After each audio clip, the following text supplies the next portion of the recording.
தமிழ்நாட்டுல கன்னியாகுமரி மாவட்டத்துல கேரளபுரம் அப்படிங்கிற ஊர்ல மகாதேவர் கோயில் அமைஞ்சிருக்கு. இந்த கோயில் கட்டப்பட்டது 12ஆம் நூற்றாண்டா இருந்தாலும் இங்க இருக்கிற சிலைகள் எல்லாமே குறைஞ்சது 2300 ஆண்டுகள் பழமையானதா இருக்குன்னு சொல்லப்படுது. பண்டைய திருவிதாங்கூர் சமஸ்தான மன்னரான ரவிபால மார்த்தாண்டவர்மாவை கொலை செய்யற நோக்கத்தோட சிலர் துரத்தி வர தாழ்த்தப்பட்ட மக்கள் இவரை அவங்க கிட்ட இருந்து காப்பாத்துறாங்க.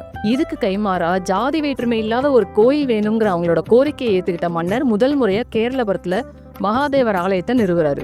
ஒரு முறை ராமேஸ்வரத்துல நீராட போன இந்த திருவிதாங்கூர் சமஸ்தான மன்னரோட கால்ல ஒரு கல்லு இடருது. அது சந்திரகாந்த கல்னு தெரிஞ்சுக்கிட்டு அந்த கல்லை கொண்டு ஒரு விநாயகர் சிலையை வடிவமைச்சு கேரளபுரம் மகாதேவர் கோயில்ல இடதுபுறத்துல பிரதிஷ்டை செய்யறாரு. இந்த சிலை ஆண்டுக்கு 2 முறை நிறம் மாறும் அதிசயத்தை கொண்டதாம். உத்தராயண காலம்னு சொல்லக்கூடிய தை மாசத்துல இருந்து ஆடி மாசம் வரைக்கும் விநாயகர் சிலை வெள்ளை நிறத்துல இருக்குமா.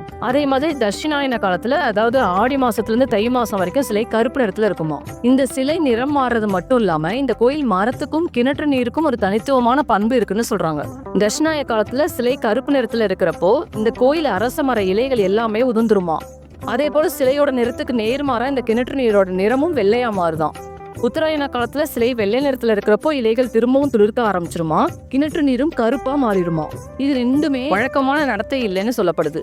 இந்த மகாதேவர் கோயில்ல ஒவ்வொரு வருஷமும் மாசி மாசம் அஸ்வதி நட்சத்திரம் தொடங்கி 10 நாட்கள் திருவிழா ரொம்ப விமர்சையா கொண்டாடப்படுது.